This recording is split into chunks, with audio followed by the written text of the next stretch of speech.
Kaip, niekada visą laiką ruošiesi iš visų jėgų ir ruošiesi sunkiom varžybom.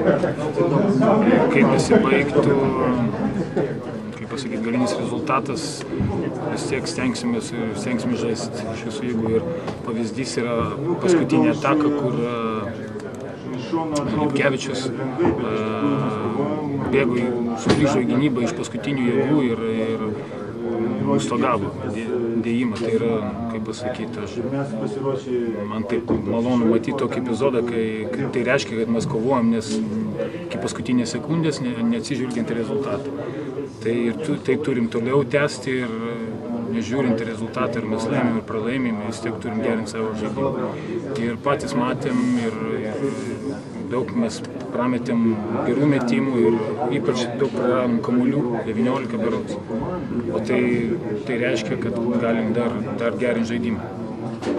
Šiandien nusiteikimas buvo labai neblogas ir kas buvo svarbiausias faktorius šiandien?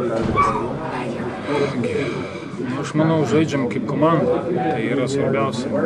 Atsižvelgiant, kas, kaip, kur įmeta, kas ką padaro, o tai, kad darom už save, už komandos draugą, už komandą.